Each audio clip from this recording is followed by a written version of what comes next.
Hey guys, thanks for joining us on our playdate. My name is Hannah Folger, and today we're reading Artist by Daphne Finlayson, which is the runner-up for the 2019 Winnipeg Fringe New Play Contest. This is after the reading for Q&A with the playwright. If you have any questions about the play that come up during the reading, please post them in the comments below, and we might be able to get those answered in the Q&A. Please be aware that we have a content warning for sexual violence.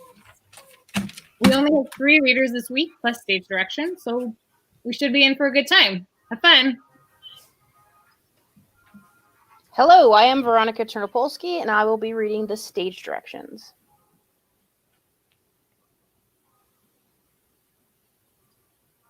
Hi, I'm Daphne. I'm the playwright. I wrote this thing, and I'm excited for you all to hear it. I'm Rob Patterson. I am playing the playwright. Hi, I'm Marie Kazera, and I am playing the playwright's wife and the love interest. Hello, I am Derek Leanhoutz. I am playing protagonist / Seb.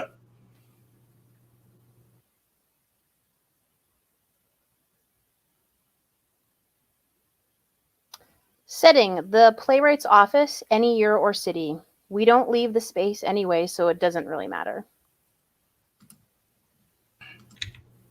Prologue: we open on a quiet, unassuming office space. The surrounding area should look like months of work have taken place in pursuit of some fantastic new idea. There are bookshelves packed with notebooks, books, plays, and hidden behind other things, several important-looking plaques and trophies. Think Tonys, not basketball. The playwright enters and sits down at his desk, staring at a blank Word document. Half of the stage is curiously bare. This is where we begin. The protagonist enters holding a bottle of whiskey. He regards the playwright's office with disdain before going back to pretending that side of the stage doesn't exist. Lynn, you up? Silence.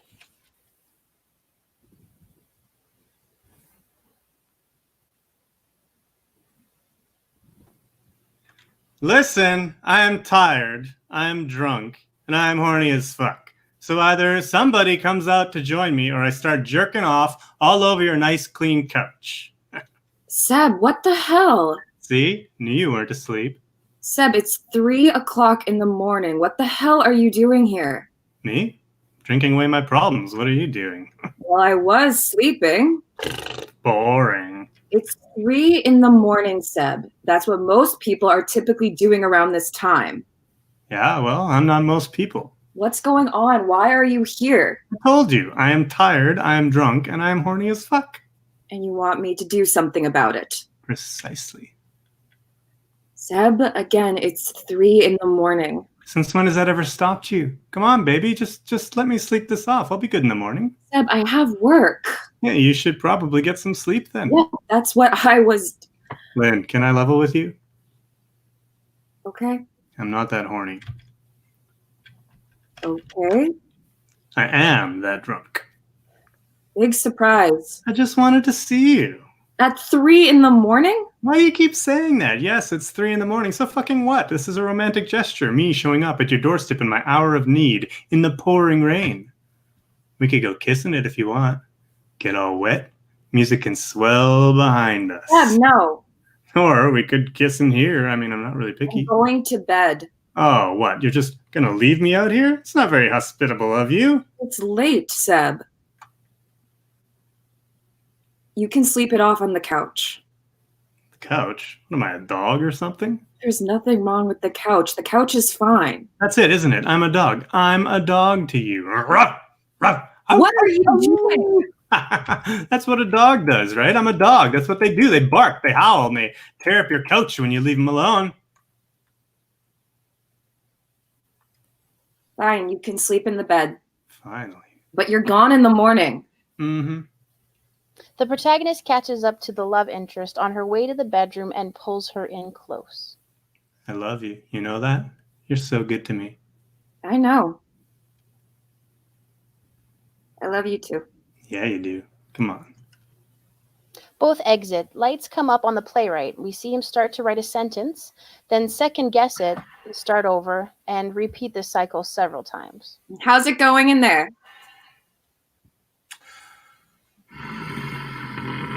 I hate writing. That good, huh?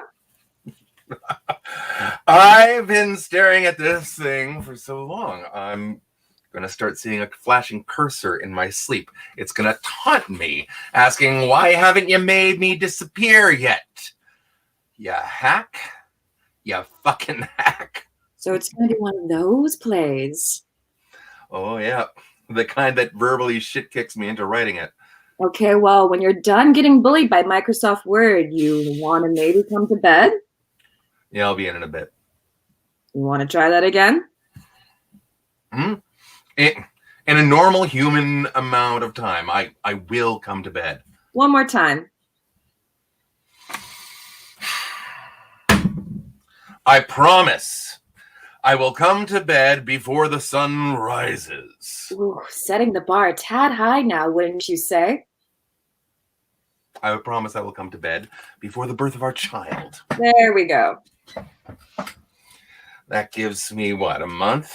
The bar low enough for you now? You know, my mother said the same thing when we got married. You're the one who put her in charge of the limbo pool. That was just asking for trouble. Not all of us think in wordplay like you do, dear. Oh, and thank God for that. A short beat, the playwright smiles to himself, and from offstage we can sense the wife smiling as well. All right, I'm off. Promise me you'll be in here before our child's first steps, okay? Yes, dear. I promise. Good. Well, it really is one of those ideas. One of what ideas? The ones that cause insomnia. You haven't had one of those since... Well, since... I know. It's a good thing, I swear. All right.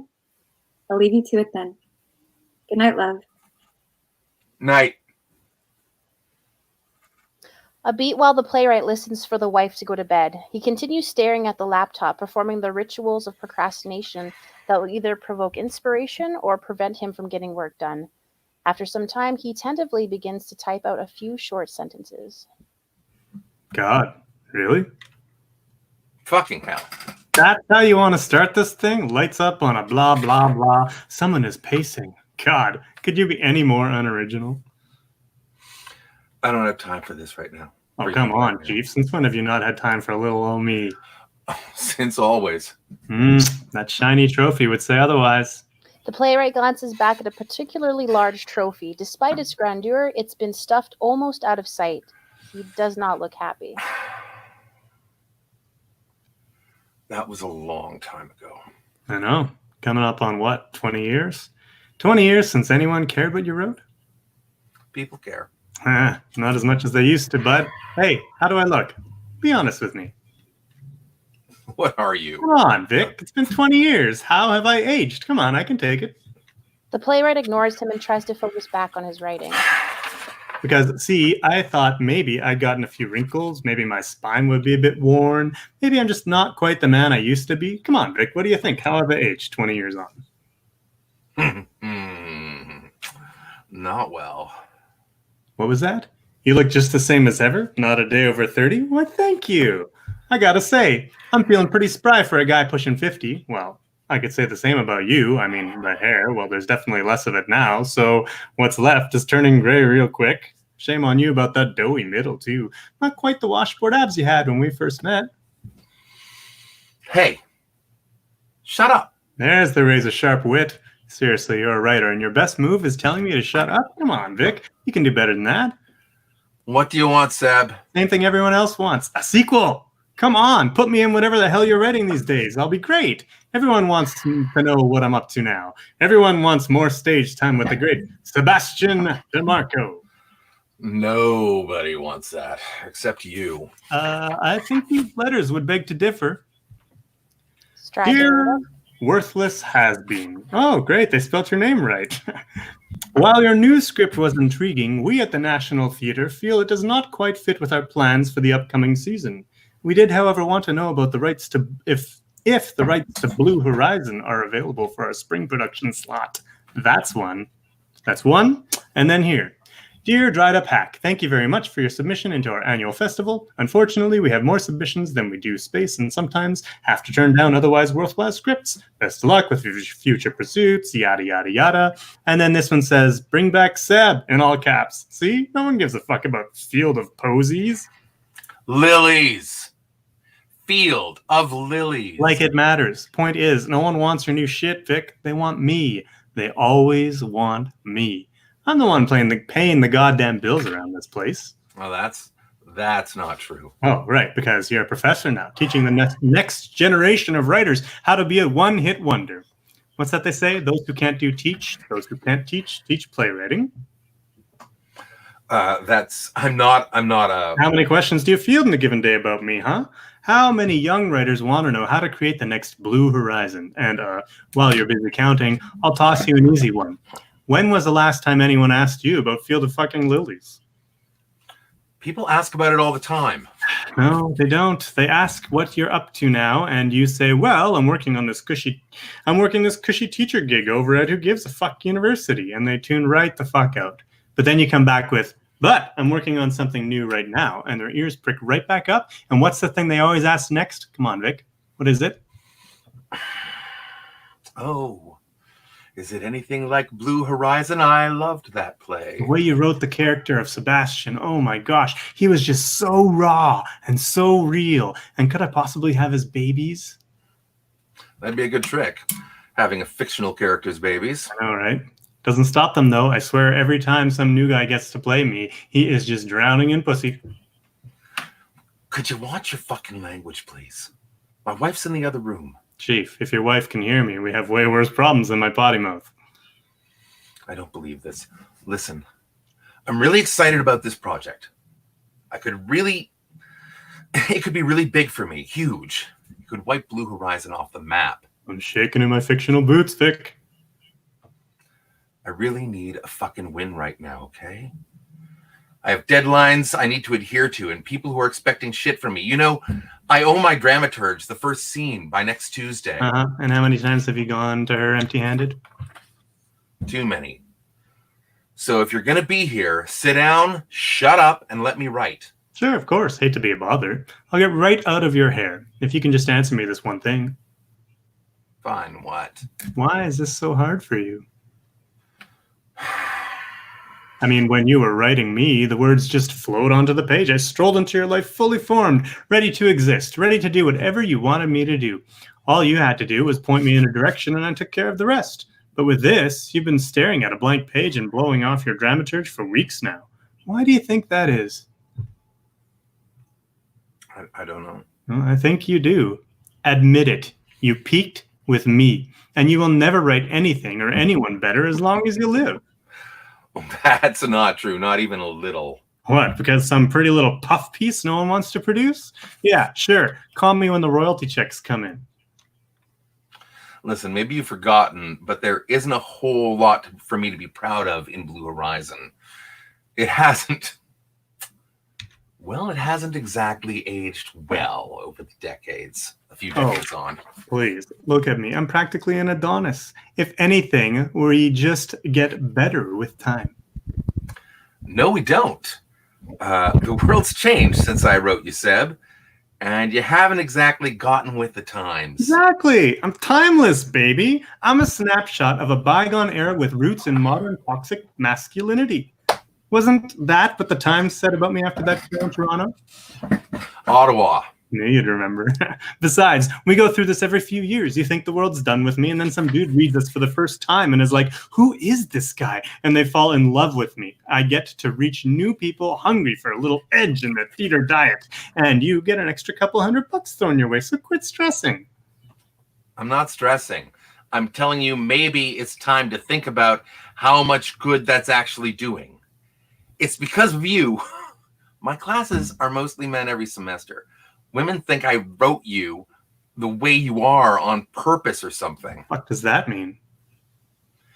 It means every semester I get guys who want to be you and women who think you're scum. And by extension, I'm scum for writing you into existence. Bullshit. Every chick in the audience wants a piece of this. No, Seb, they really don't.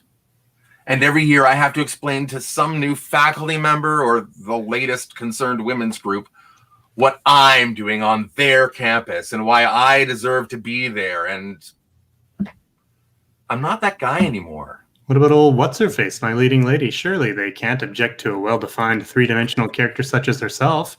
I thought the feminists were all about that shit. Are you talking about Linda? Yeah, sure. Linda. She's interesting, I guess. Not quite as gritty as captivating as me, of course, but I mean, who is? You seriously think Linda is the way to stop women being mad at me? Jesus, Seb. She's half the reason they want to string me up in the first place. Well, that just doesn't make any sense. I mean, if the play was all dudes, then I'd understand. But because I have Linda, the play isn't sexist? Well, yeah, right? Seb, Blue Horizon has way more wrong with it than the fucking gender ratio. I'm not hearing this. Why do you think you've never had a female director? None of them want anything to do with you. There's no voice for them in your world. Our world. Don't. And besides, you say that like it's a bad thing. Women just don't get me. Last time some chick tried to tell me what to do, I turned it into a complete joke. If you ask me, we're better off. Holy shit. I have a lot of apologies to make for writing you, Seb. This is only part of it. I've been trying to tell you. Whoa. You do not have to apologize for writing me. What kind of pussy-ass cop-out do you call that? You sat down, put fingers to keyboard, and then brought me to life letter by letter. Which part of that was an accident? Was it the part where you got nominated for all those awards? Or how about the part where I get slammed by wannabe me's every time there's an audition call? Because I know it wasn't when we got offered the movie deal. So quit trying to act like you're not grateful. Quit trying to pacify the fucking feminists and quit acting like I'm some goddamn mistake. You owe me a hell of a lot, you know. Well, you quit listen. Will you quit listing our past accomplishments for like 5 minutes, please? I'm trying to tell you, we haven't gotten anything nearly that prestigious in years, and it's because everyone thinks you're all I can do, and that you're all I want to do. And then with that thing that happened in Chicago, I didn't want to write you like this, Seb. You were supposed to mean something, and now you just are something. Not a thing, Vic. You're not a person, that's for damn sure. You're an idea, and a really fucking bad one at that. Okay, sure. Yeah, blame me for how awesome your life turned out. You don't want to keep me listing awards? Fine, I won't. But come on, Vic. You can't act like you hate all of this. You were a rising star, a one to watch, a 30 under 30. What? You're trying to tell me you hated all of that? All of the attention we got for one single play? No. I just hated that it ended. And that when it did, you were all I had left. That's not entirely true. Scene 2. The love interest enters from the empty side of the stage. The playwright puts hands to keyboard, compelling the protagonist to join her. Seb, please just look at me. Sebastian, please. You've been sitting in here for an hour. Why won't you just talk to me? I shift, but he still won't talk. Please, baby? I just want to understand what's going on. Did I do something wrong? Is it me? The protagonist turns to look at her. He pulls her in close, but still doesn't say anything. You know I don't like when you do this. If something is wrong, I want you to tell me, okay? Even if it's not me, because when you're all quiet like this, I think it's about me, and then I feel like shit because, like, what could I have done that was so bad you wouldn't even talk to me?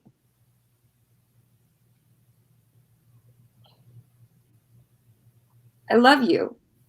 You know that? I love you. And whatever is going on, I just want you to be able to tell me. And then whatever it is, we can work it out together. I know we can. But you have to talk to me. The protagonist starts kissing her neck. Seb, what are you doing? Nothing's wrong, baby. It just smells so good.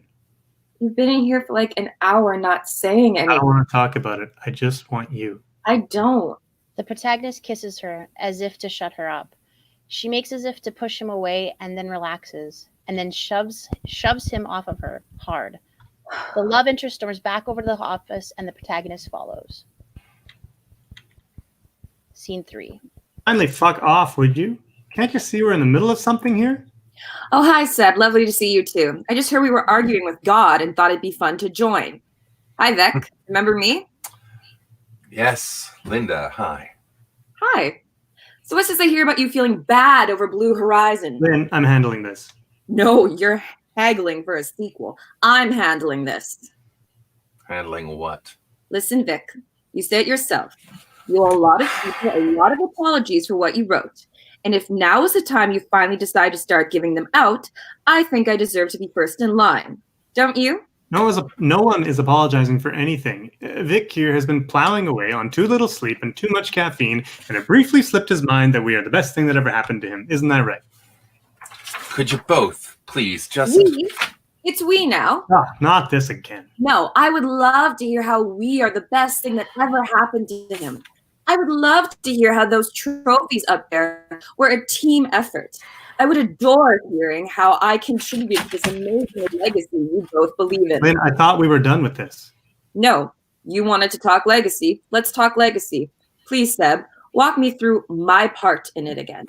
Because last time I checked, people don't come to see Blue Horizon for the girl you treat like shit for 2 acts straight. They do. Of course they do. I couldn't be the incredibly dynamic, challenging character I am without you, baby. You know this.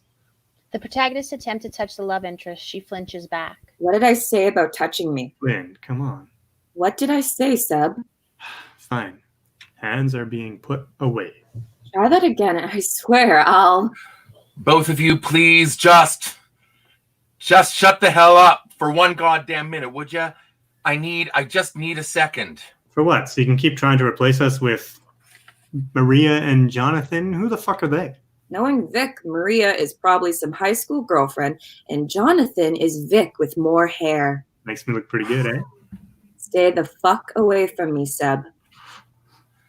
No one is trying to replace you, either of you. This play is going to be different, I promise. Different how? Yeah, different how. I'm going to do what I should have done with Blue Horizon.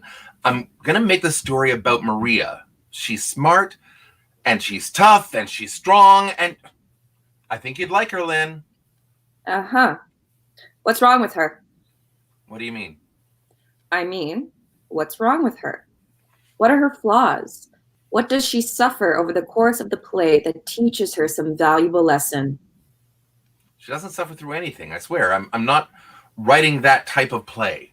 So she starts the play smart and tough and strong, and then stays smart and tough and strong for 2 hours, and then everyone goes home.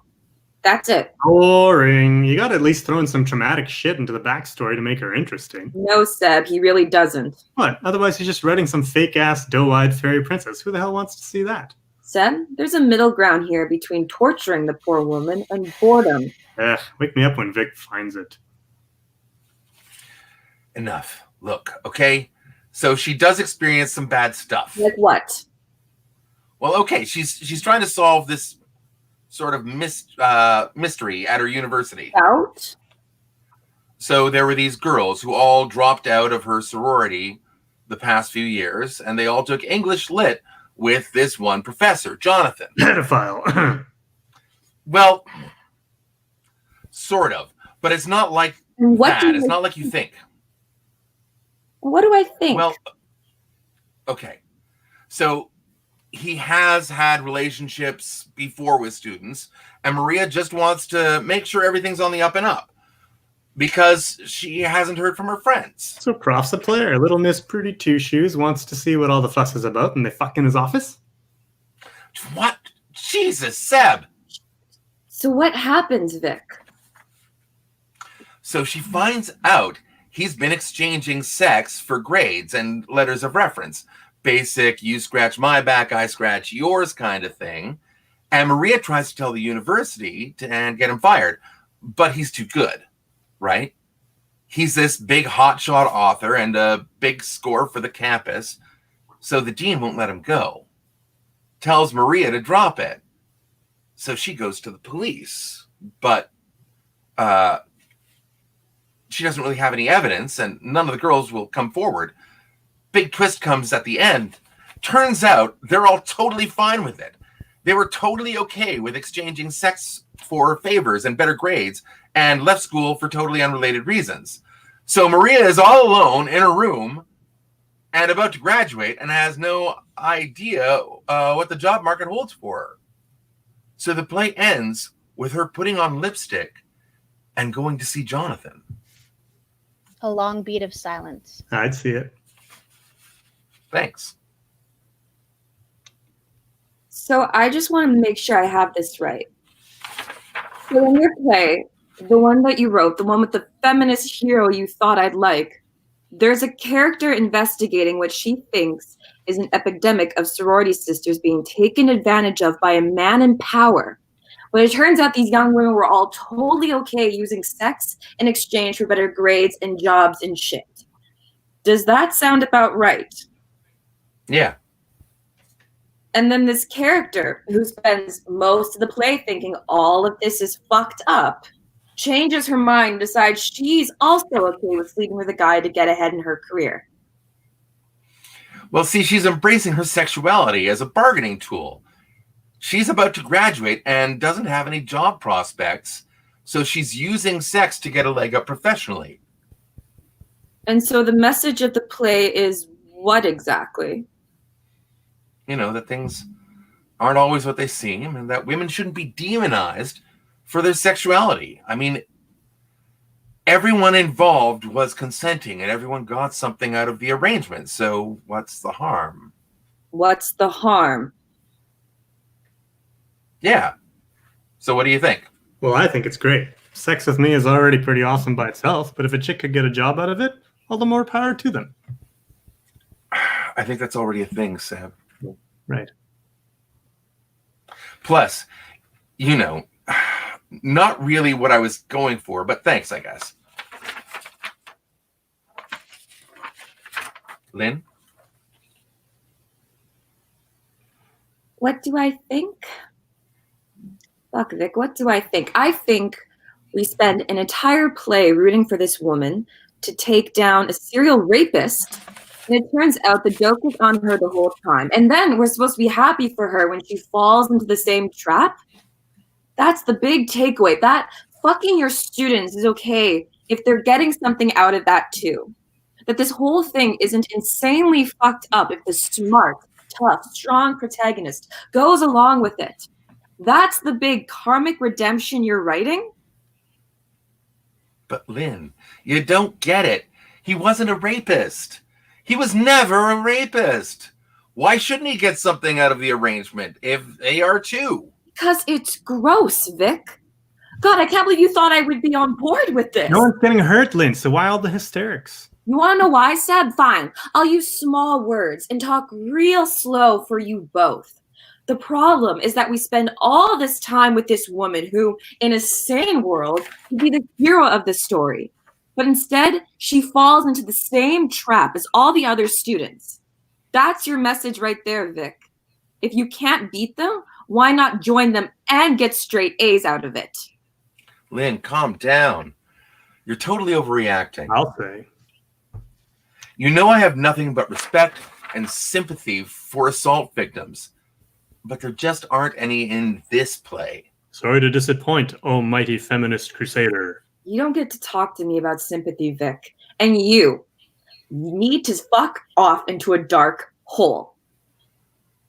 I'm sorry. I don't get why you're so mad. God, I just wish you could have had some tiny degree of self-awareness. Took a look at the women you're writing and ask yourself, really ask yourself, have I written a person? An actual person, or have I written a fantasy? You're more like a really annoying fever dream, but yeah, sure, fantasy works. How is Maria a fantasy? Smart, tough, strong woman who decides to fuck her professor to get ahead? Wow, embracing her sexuality sure is turning out great for him. If only there was some other professor we knew who teaches young women all day who could also give them a hand with their grades in exchange for something on the side. What are you implying? Nothing, not a damn thing. Oh, I get it. Vic's playing out some sexy co-ed thing because he can't bone the real ones. No, I'm not. You're not helping, Seb. Hey, Professor, looks like I got an F on my last paper. Is there any way I can trade that for a nice big D? Seb. Sorry. Been trying to think of that one for this whole time. The protagonist quietly imitates porn intro music under his breath while the playwright and the love interest glare at him. Lynn, what do you want from me? I don't write women. You get mad at me for being sexist. Then I try to write women and you still tell me I'm being sexist. What am I supposed to do? Write people. Stop writing these characters who are clearly just stand-ins for over the bullshit you're trying to work through. That is not what I was going for. And yet, here we are. Not a person, Vic. Neither are you, sweetheart. Yeah, no shit. There's no way I'm supposed to be real. Mary Sue. Trope. Cliche. Self-insert. Shut the fuck up, both of you. Linda. Of course you're real. What the hell are you talking about? Women like me don't exist. No real woman would ever put up with the shit he puts me through. Real women would leave. Real women would call the cops. Or, maybe they wouldn't. Maybe they would stay. But if they do, it's not because they're in love, and it's not because they're saints who give amazing head. It's because you write women who get off on men being shitty to them. That is not fair. And then there's the men. Come on, Vic. You write women that don't exist, and then you write the men that already do. What are you talking about? You write for the guys who want to see themselves in every charming asshole, who think that they're these smooth-talking, misunderstood geniuses, that they're right and the rest of the world is wrong. Linda. Look at Seb. He just admitted he would love to be a Jonathan and bang a bunch of college students. Like, that's a thing all guys want. And you wrote that for him. He gets to do that through you. I didn't mean to. When you wrote Blue Horizon, you didn't think this guy was just the biggest, most obvious piece of shit? Didn't you think he was just such an awful person? That he was so clearly in the wrong all the time. And even when he was trying to do the right thing, he was the only doing it so I would stay. Am I invisible or something? Jesus Christ. But he's not, is he? At least not according to your script. No, he's charming. And he gets a girlfriend who loves him, so he can't be bad, right? Guys who treat their girlfriends like shit can't be that bad if the girlfriends stick around, right? Listen, when I wrote Seb, when I wrote you, I was in a different place at the time. I didn't know what would happen. Right, of course you didn't. You wrote an asshole that only other assholes could love. Okay, I'm getting a little sick of everybody calling me an asshole. First off, I'm not an asshole. I'm an antihero. There's a difference. Second, like you didn't love it, you always come back, Lynn, every single time. I fuck up, you get mad, I apologize, you stay. So tell me, how am I that bad if you always come back? Don't have a choice. Of course you do. You could always just stay gone. No, Seb, I can't. I'm a fictional goddamn character. If Vic wants me to come back and stay with you, then I fucking stay with you. I don't get to leave. I never fucking get to leave. Linda, I'm sorry. No, 20 years, Vic, and I never get to leave. We just play out the same script over and over again. I can't get out. I can't leave. I can't be my own person. 20 years later, and all I am is his love interest. That's not how He does not get to define me, Vic. But he's going to define you if you're not careful. Again, I'm still in the room. I know, Linda. I know. That's why I'm writing this play. I don't want him to define me either. Believe me. That is not the legacy I want to leave behind. Well, it's going to be. It's been 20 years of guys going to the theater to see Seb and I do our thing. You think one play with some better female characters is going to fix that? Maybe not, but I have to try, don't I? I have to do something. I'll tell you how you can fix this, Vic. Or at least make it better. Please, yes. I'd love to hear what you think. An all-horny co-ed sequel to Blue Horizon. Shut up, Seb. All right, Vic. You really want to know how you can fix this? I'll tell you. Lock it up. What? Yeah, what? You heard me. Anyone applies for the rights. Anyone tries to get a hold of the script. Anyone tries to mount a single production of Blue Horizon from now until it becomes public domain and it's out of your hands, you say no.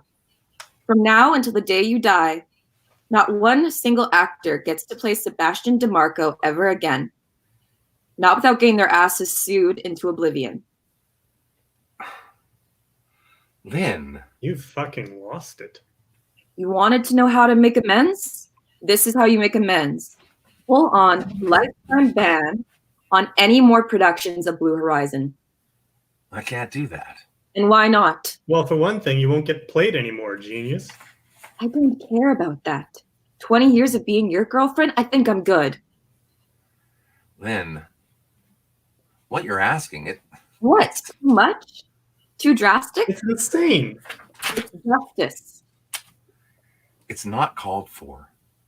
Right. Because I'm overreacting, is that it? Well, maybe you could use a little reminder of what the fuck you've been putting me through for 20 years. The love interest grabs the protagonist by the elbow and drags him over the other side of the stage. Once there, they snap back into Blue Horizon mode. Scene 4. Hey, I'm home. Did you go to work today? Couldn't do it. Job was bullshit anyways. Did you make dinner at least? Already ate. Toast. Jesus, Seb. Oh, what? I disappointed you. Again, stupid loser Seb can't even hold down a job or make dinner. Why are you attacking me? What the hell is going on? Why are you with me, Lynn? Like, why are you with me, really? You come home after a long day at work, What? and I'm all sad and mopey on your couch because I didn't go to work today, and you probably wanted to do something fun tonight, like eat dinner or go see a movie. And instead, you're dating this stupid loser fuck-up who can't even buy you flowers or make dinner, and for some reason, you're still here. So why?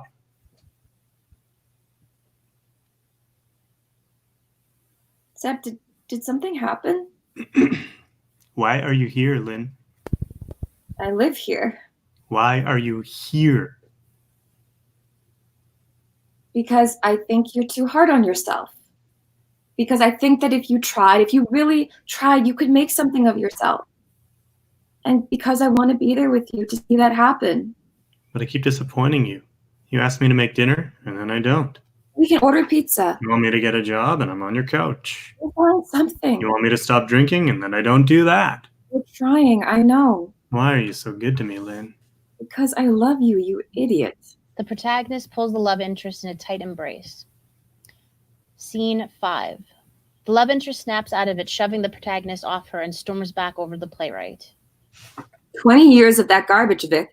I think that's enough for a lifetime.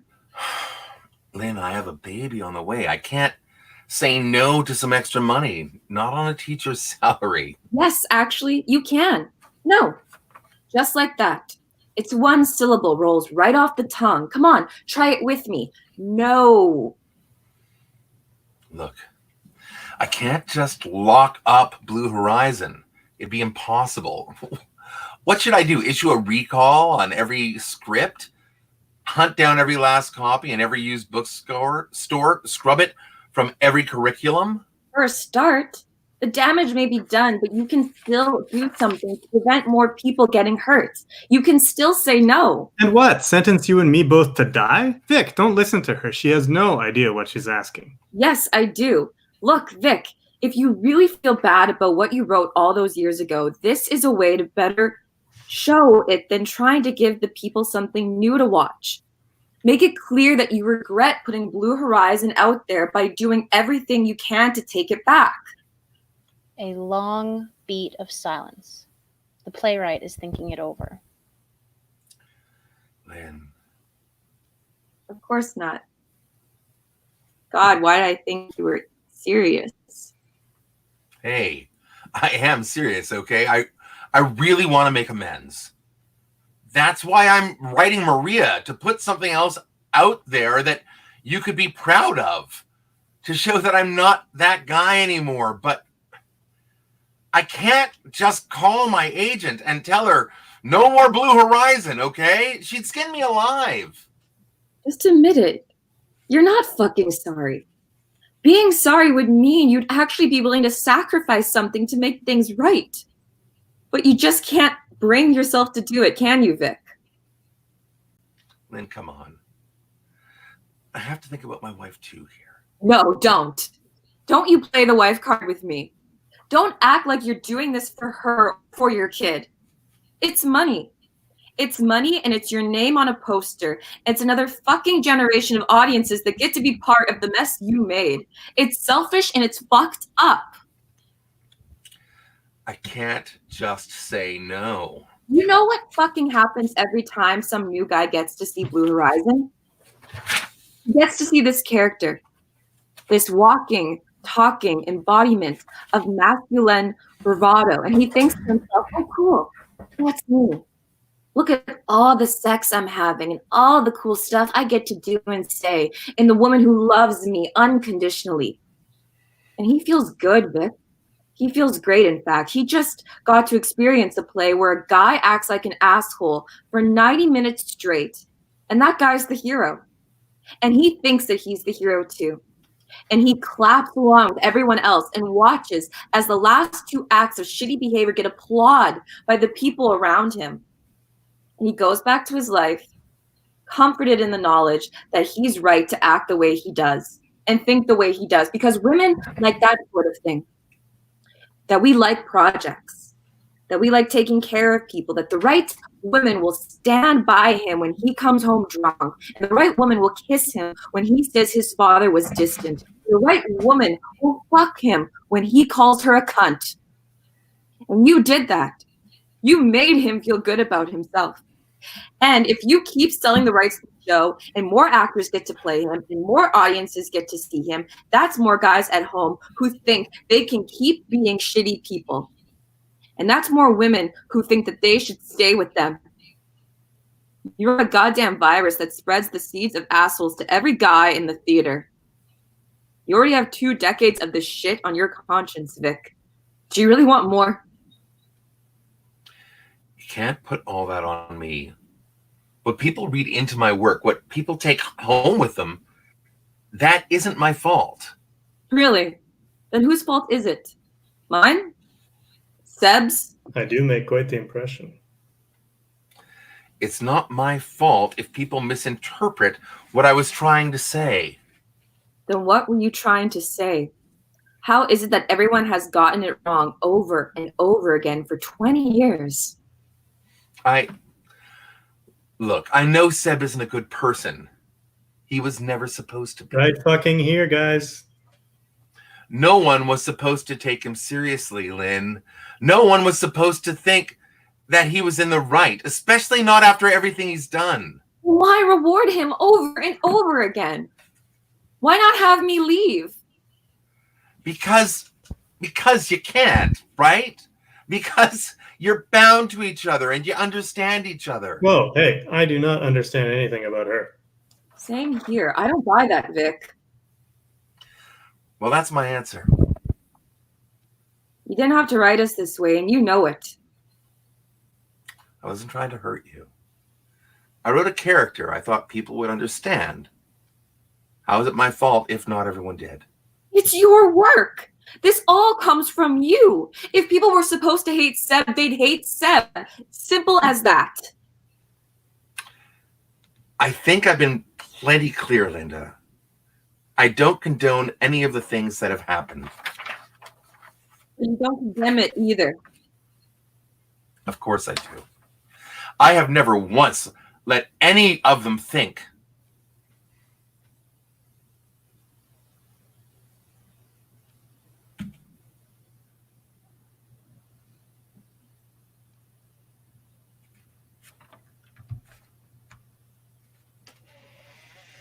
them that if they want to be Seb when they grow up, that they should aim higher. Hey, there's only one Sebastian DeMarco, okay? Let's be clear about that. No, Seb, don't you get it? There isn't only one of you. There's hundreds, thousands maybe. There's more Sebs out there than any of us could have seen coming. And Vic keeps letting them multiply every time there's another opening.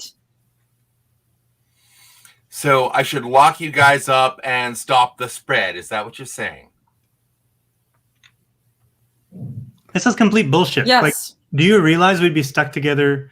You do realize we'd be stuck together for eternity, right, Lynn? You couldn't leave then.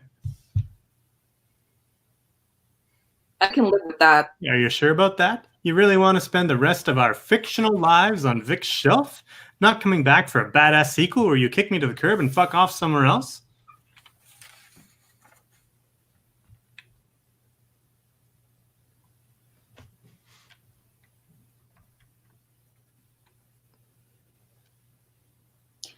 If it means we put a stop to any more of you getting out there, then yes.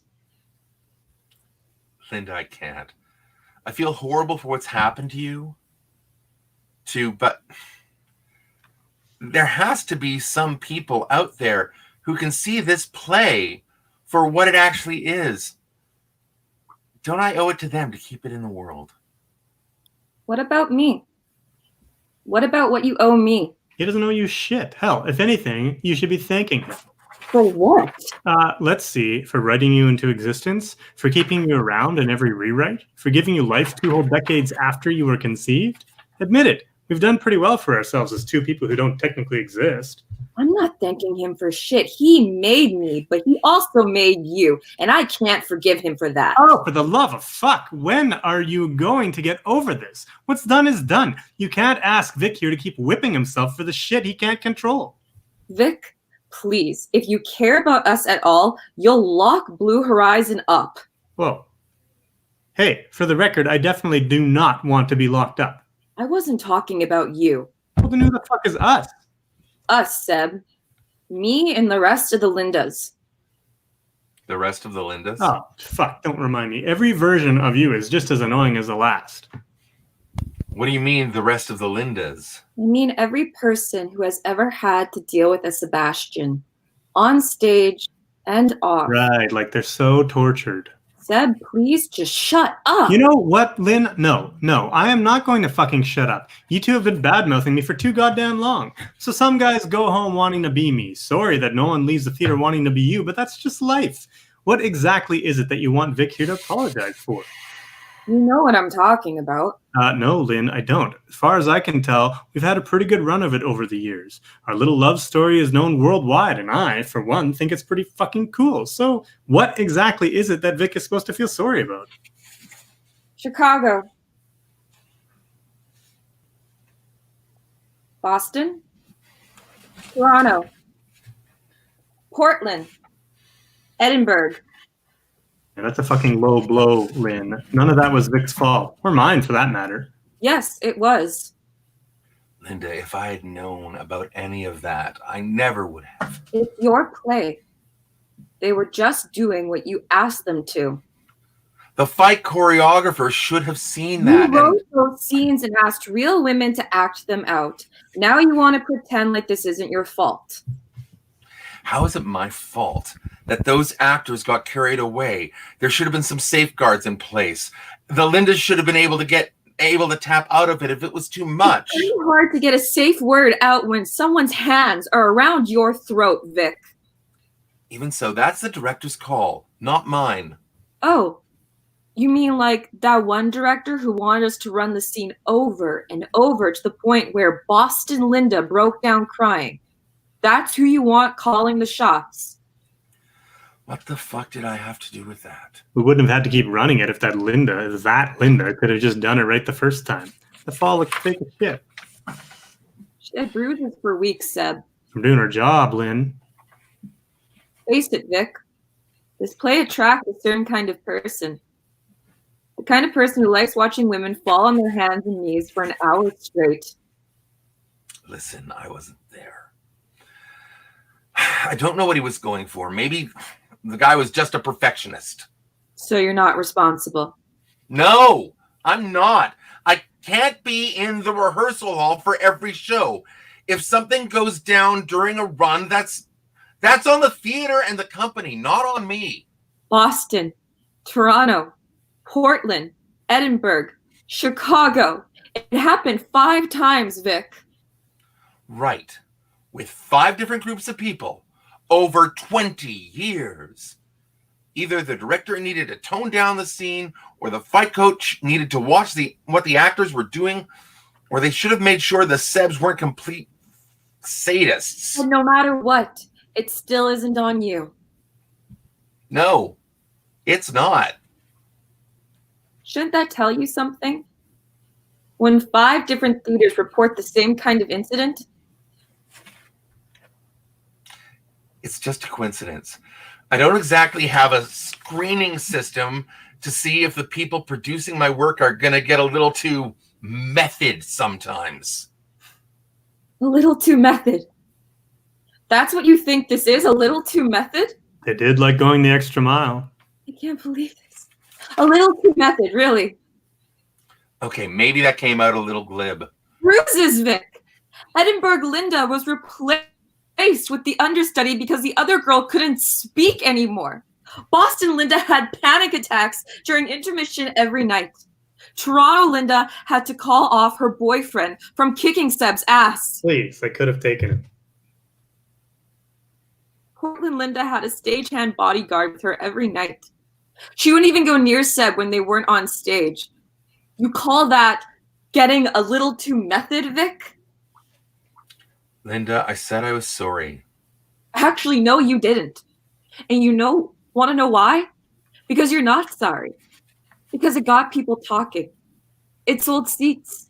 It put more money in your pocket having those women get abused every night. Because it was just so raw and so real, and it sold tickets like crazy.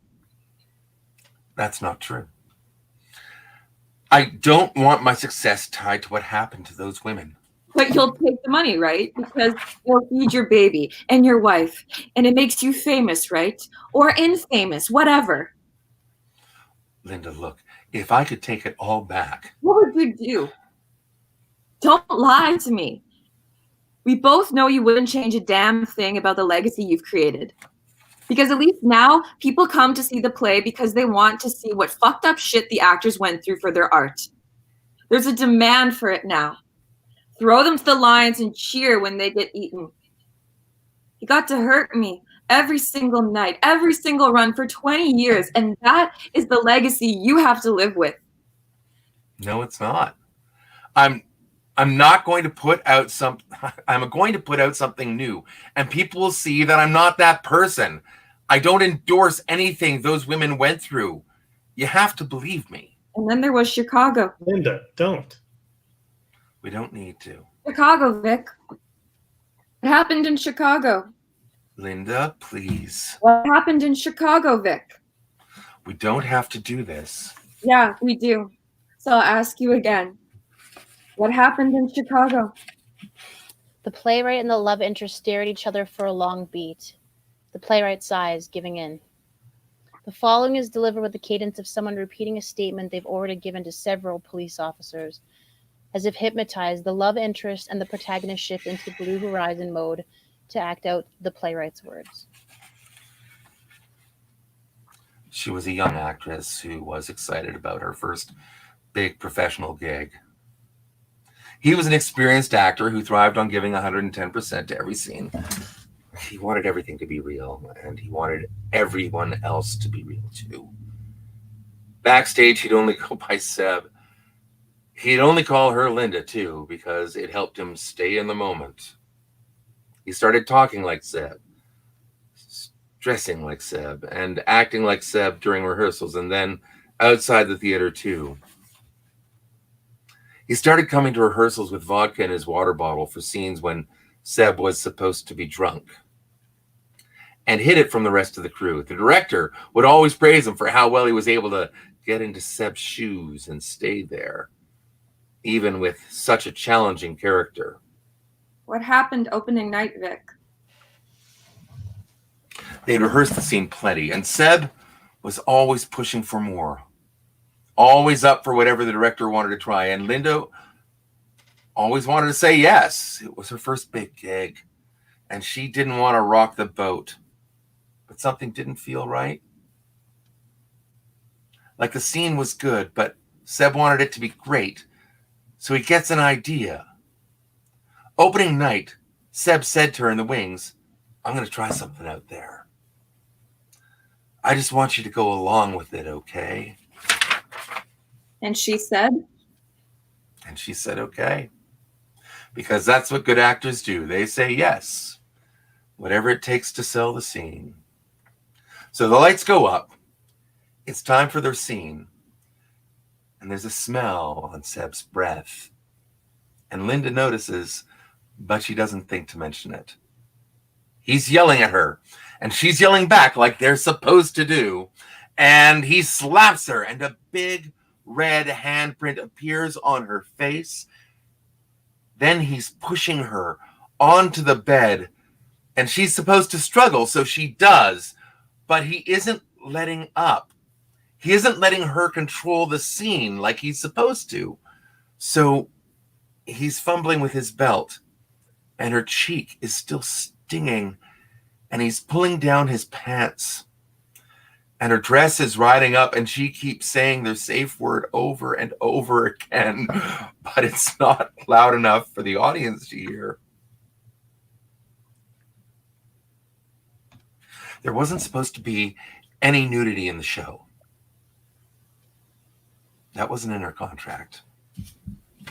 The stage manager thinks something's up, but it's a full house, and for all he knows, she's just acting.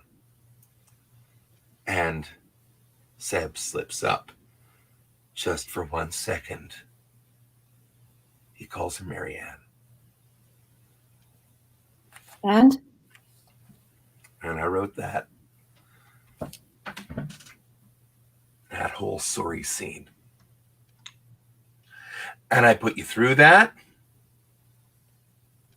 every night, every show, every city. yeah, Vic, you did. Linda, Save it. It's done. but it's not done. I'm being serious now.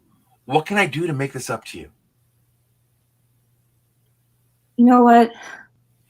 I don't think I want an apology anymore. Then what can I do? Please, just tell me. You can lock the play up, like I said. Vic, don't listen to her. Yes, Vic, listen to me. I am not going to give you the satisfaction of forgiveness. I am not the salvation you want. I'm not even real. So I'm not going to let you apologize to me when there's so much more you could be doing out there for real women. Vic, we're done here, okay? It's over. The only way you can even try to tip the karmic scales back to zero is to make sure no one can do this play ever again. Short of that, I have nothing else for you. The playwright looks at Linda, then at Seb. He puts his head down to think for a moment.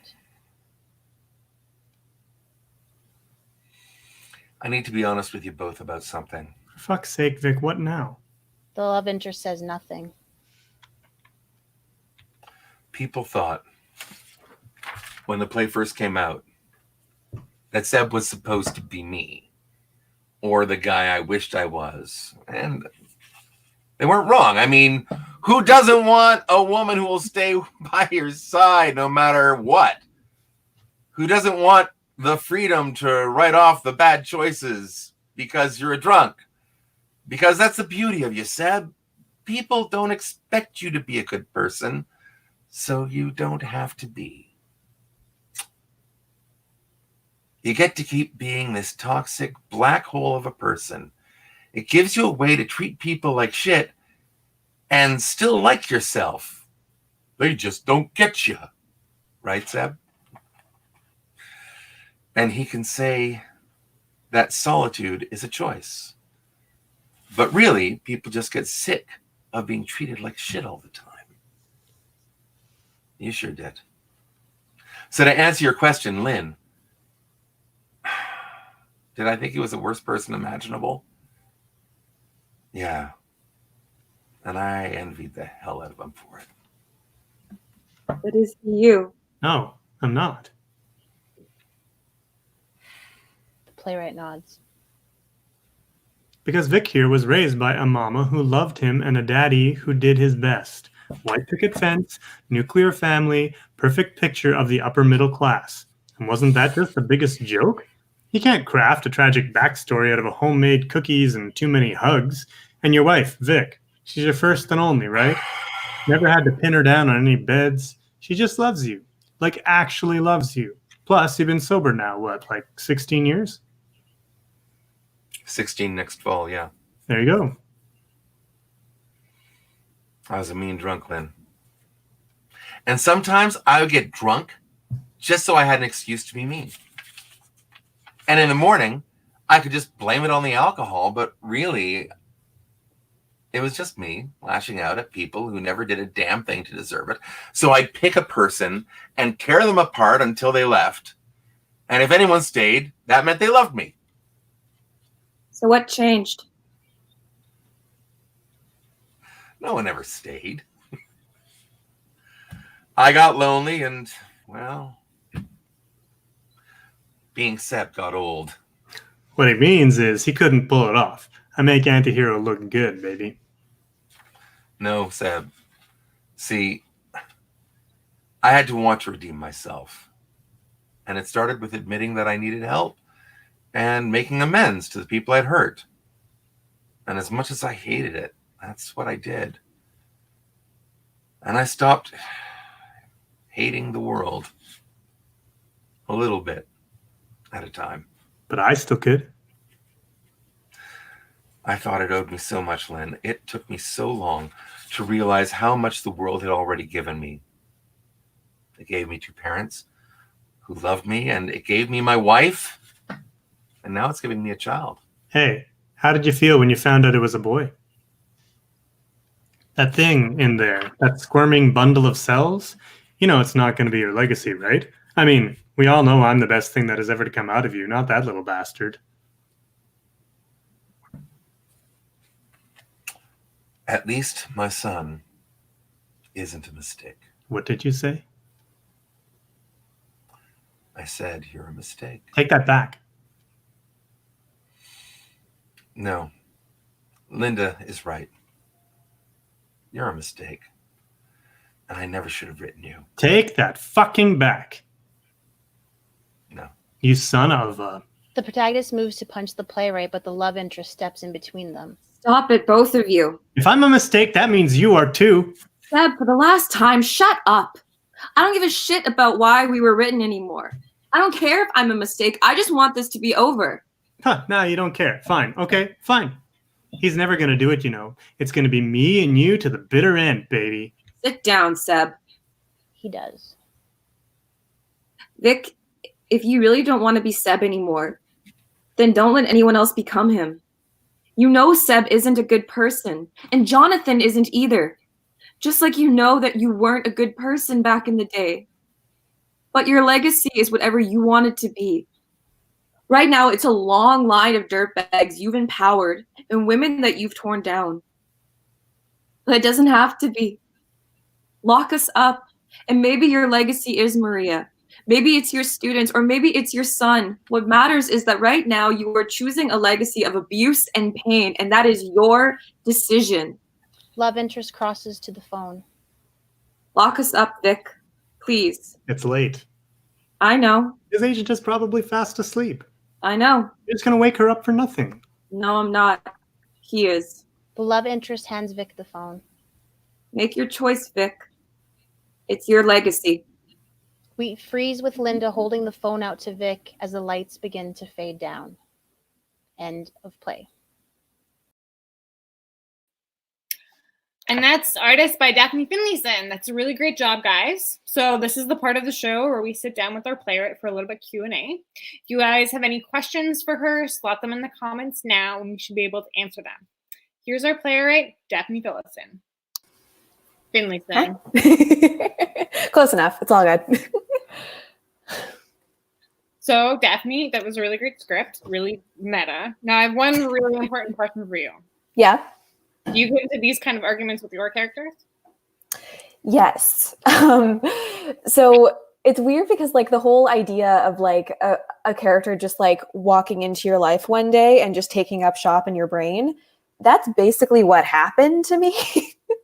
I was just like driving one day and I started hearing this like voice just introducing himself and like telling me who they were, and it was Seb. And then I was like, okay, fine, I will write something with you in it. Fine, it's fine.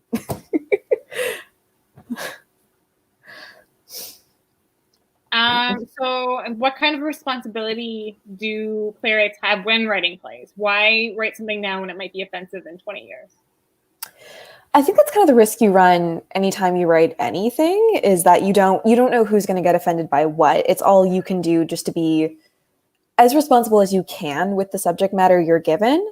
Like, for example, I'm not about to go around like my biggest hope with the Chicago moment is that it feels earned, is that it feels like it's not a shock value moment.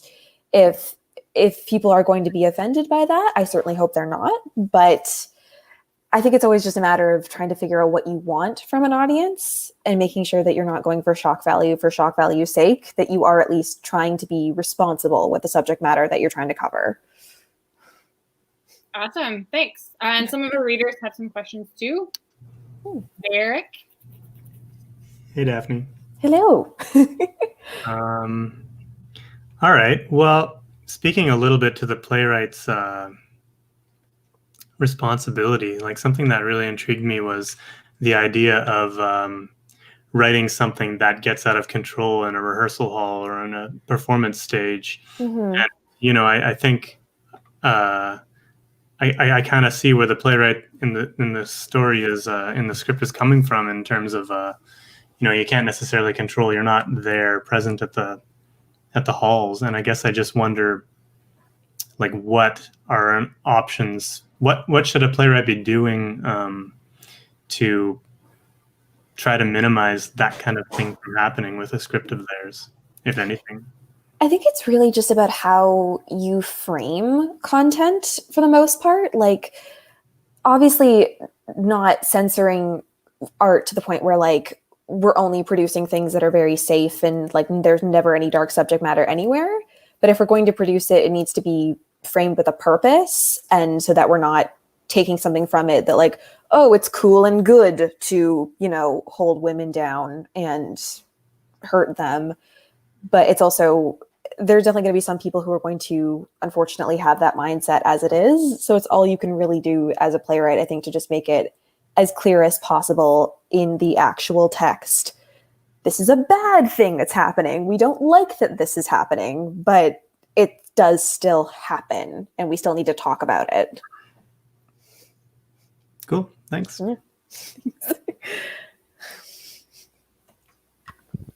Hello. Woo. My question is going to be like three questions in one. Great. It's all based on inspiration, basically. So I'm wondering if the movie, specifically Stranger Than Fiction, had anything to do with this. And then, is there a specific play that you know of, you've seen, that you are thinking which should be locked down?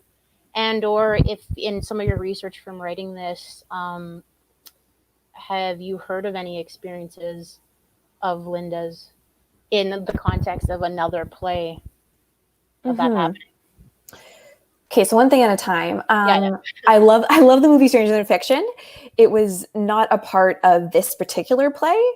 Actually, my friend lent me his copy of Fight Club 2 the summer before I wrote this. It's a graphic novel sequel to the book Fight Club, in which Brad Pitt's character from the movie gets into like an argument with the author about like, I'm your legacy now, and I want to still be out in the world, influencing more dudes to, you know, be super macho and stuff. And I just thought that was so interesting, the idea of like a character arguing with their creator like that it just spun from there into Seb and Vic having an argument about whether or not Seb should still be allowed to be on stage.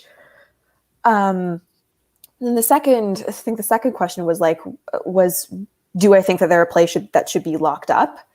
Yeah.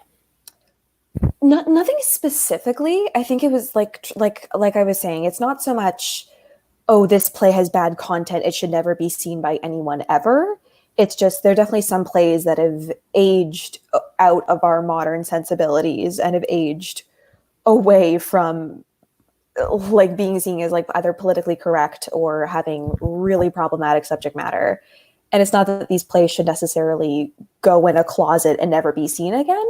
It's just if they are going to be produced, it has to be done with tact and with an eye towards making sure that those elements are properly highlighted as either products of their time or, yeah, people used to think like this. It's not great. We're sorry, but the rest of the play doesn't deserve to get thrown out because we have a kind of racist element or a problematic element. But it really, I think, depends on, does the play still exist if you take those elements out of it, or is there a way to still produce it responsibly? I think is really what it comes down to.